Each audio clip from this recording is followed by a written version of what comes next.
And what's an antichrist? What do they look like? For me, one of the clearest examples, just because it's so well known, has to be the Pope, the Roman Catholic Church and the Pope. Why is he a picture of an antichrist? Well, because the Roman Catholic Church contradicts the Bible on just so many levels, so many very important levels. I'll just give you an example here. Roman Catholicism teaches that the Pope is the head of the church. Okay, he's your head, he's your mediator. The Bible teaches, Ephesians 5:23 says Christ is the head of the church. It says that Christ is the only mediator between God and man. So there you've got a direct contradiction between what that church teaches and what the Bible actually says. Also, the doctrine of the Mass teaches that Christ is sacrificed again and again. Transubstantiation. They teach that the bread turns into the flesh of Jesus, and that some even call it the sacrifice. That's the terminology. Okay, they say, well, he has to be sacrificed again and again. Hebrews 9:28 and 10:10 says that he was offered once for all. It is not necessary for him to be sacrificed again and again. In fact, it's totally against what the Bible teaches. And yet, I've spoken to evangelicals, people who say they believe the Bible, and they say, well, they're just a bit different to us, that's all. They're Christians.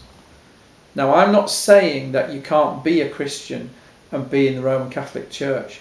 But what I'm saying is the Roman Catholic Church is not a Christian church. It isn't a biblical church. It's something else. It claims to be that, but it really isn't, and it never has been. And this is, if this is a history lesson for you, then good, because this is a really important lesson to learn. Don't let anybody tell you that they are a Christian church. They've never been a Christian church. From the first sort of beginning under Constantine right up to the present day, they still are not practicing Christianity. And this is always the claim. People say, well, yeah, we know that in the past they did some things that were wrong, but now, they're a modern organisation, they're involved in missionary work, and they have their own Bible and so on, and so it's not fair now to charge that same thing. But I just want to remind you of this, if you didn't know, that in, I think it was 2010 when the Pope came, was it? 2009, 2010? I think about 2010, that the Pope came to Edinburgh and they held a Mass in Edinburgh. And the Vatican said, look, if you attend this Mass, you'll have your time in purgatory cut short, and it'll only cost you 25 quid. Now this is in the 21st century. They're still selling indulgences now. That's what they used to do way back in the time of prior to the Reformation. You could get people out of purgatory, give the church some money, and they'll cut down his time in purgatory. This is like pure superstition, but it's still going on today. And within the Roman Catholic Church, particularly in the figure of the Pope, is the epitome of an antichrist, somebody who claims to speak on behalf of Christ, somebody who seems to be Christian, has that outward sort of sense of being Christian. They talk about Jesus, they talk about the Bible and so on, and yet in reality it doesn't represent any of those things. It is in fact against those things. The Roman Catholic Church has opposed all those things. It opposed the Bible being translated into English. You were not allowed to have the Bible in English.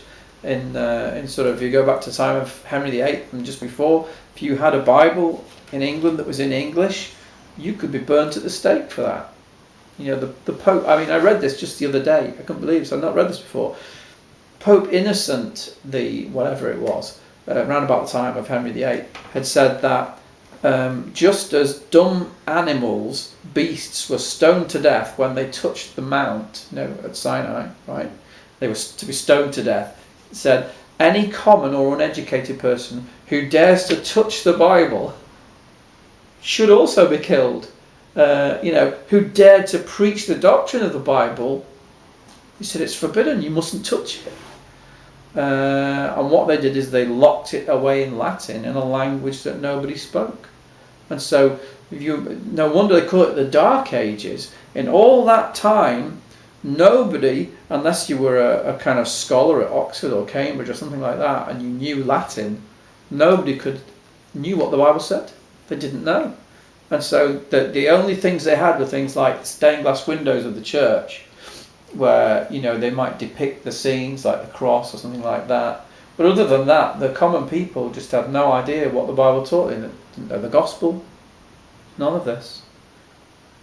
And yet I believe God did still save people in his grace at that time, but just not in any kind of numbers.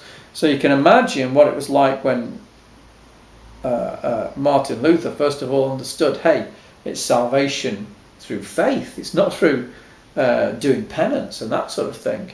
And then people like William Tyndale and John Wycliffe and so on, they brought out a Bible in English. You can just imagine what a revolution that was to people. And the rest of Europe had a Bible in their own language for decades. England was behind everybody else. And yet when the English Bible came out, it just caused an absolute revolution. People now had the Word of God in their hands. But that's how powerful that Antichrist system was. It ruled the whole of Europe. And if you disagreed with the Pope, or you disagreed with what they said, and you could either be burned as a heretic or you could be excommunicated. Now, being disfellowship from the JWs is one thing, and it's it has implications, doesn't it, throughout your life and so on. But if you were excommunicated from the Roman Catholic Church in those days, you would become a pauper and a beggar, because no one was allowed to sell you anything, or you were branded. That was it. You could. And what is the heart of all of it? Don't give the people the Word of God. Keep it from them. Hide it from them. And whenever you see that has got to be the Antichrist at work, isn't it? And I believe Revelation does deal with this in the symbolism of something as enormous as that, a system as terrible as that took over a large part of the known world. I believe the Bible does speak about that. But here, right at the beginning, we've got John warning us, saying, watch out for these Antichrists, these people that claim to be Christ, and yet they are the very opposite of that.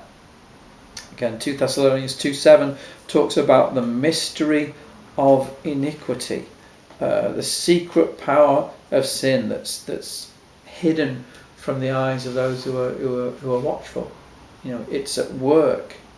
And let's just have a look at, if you turn to Matthew 13, the sort of thing I'm talking about, really. Matthew 13.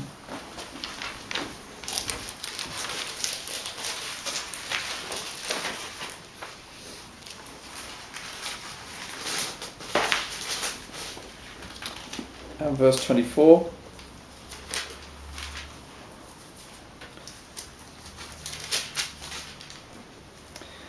Another parable put he forth unto them, saying, the kingdom of heaven is likened unto a man which sowed good seed in his field. But while men slept, his enemy came and sowed tares among the wheat, and went his way. But when the blade was sprung up and brought forth fruit, then appeared the tares also. So the servants of the householder came and said unto him, Sir, didst thou not sow good seed in thy field? From whence then hath it tares? He said unto them, An enemy hath done this. The servants said unto him, Wilt thou then that we go and gather them up? But he said, Nay, lest while ye gather up the tares, you root up the wheat with them. So here you've got this picture of a field, and the man sows good seed in his field.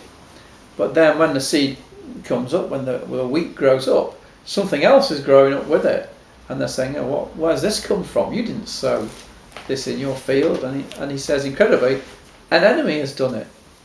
Now the thing about tares, or really those who know such things say it's darnel is better translation. But the point is, this thing that grows up, let's call it a tare for argument's sake, it looks like the wheat. That's the problem. It's supposed to look the same as the wheat.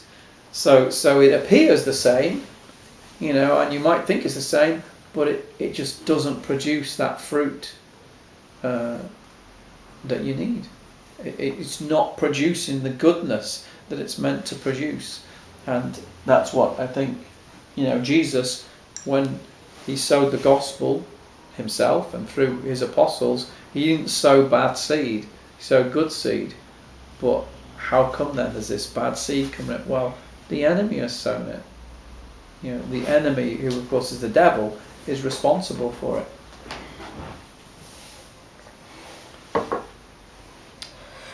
So that's really, I think, what 1 John is saying, 1 John 2, that that in the church and in the world, there are people who are coming into the churches, who are growing up alongside real Christians, and they're not real Christians. They don't have the Spirit of God within them. In fact, they're planted there by the enemy. And, John is saying, look, you've got to be aware of that particular fact. And the words that were used in this parable, or the phrase that was used, Jesus says, while men slept. And I think that's quite a significant phrase. While men slept, the enemy did this. And, if you sleep today, if the church sleeps in terms of its watchfulness, its prayerfulness, it will happen again. If the church sleeps, then false prophets will come in. Error will come into your church. You've got to be vigilant. You've got to be watchful over what's happening. And test everything. Test all things against the Word of God. Otherwise, error will come in. Thinking of examples. People like... and I have no problem, by the way, in naming names. People like Rob Bell. Men slept whilst he came and influenced their young people and got into their minds and into their hearts and told them that there wasn't any hell, that God just loves everybody. Whilst men slept and allowed that to happen, his influence spread throughout those churches. Whilst men slept, Benny Hinn was ordained a minister by the Assemblies of God.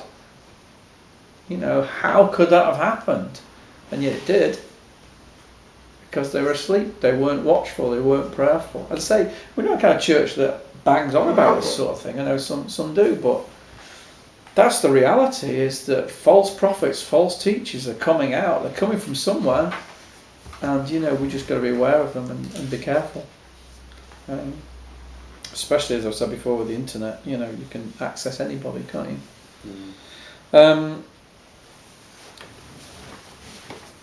So verse 19, we'll go to 1 John 2, verse 19. And John says, they went out from us, but they were not of us. For if they had been of us, they would no doubt have continued with us. But they went out that they might be made manifest that they were not all of us. So when they went out as ministers, it became manifest. Manifest means it became clear, obvious, that they were not of the same spirit as the apostles. So my understanding is either they never were of God, or that their hearts had departed from God before they went out. Yeah. So is that laugh because you disagree with me? Well, no, I think it's just, I suppose this is the Calvinists would love this one, wouldn't they? Because they left because they were not of us. Mm-hmm. If they had been of us, they would have continued. So the Calvinists would say, you see, once you're elect for life and you will persevere. But I think in this context it is talking about, the tares or the weeds which are sown in specifically by the devil.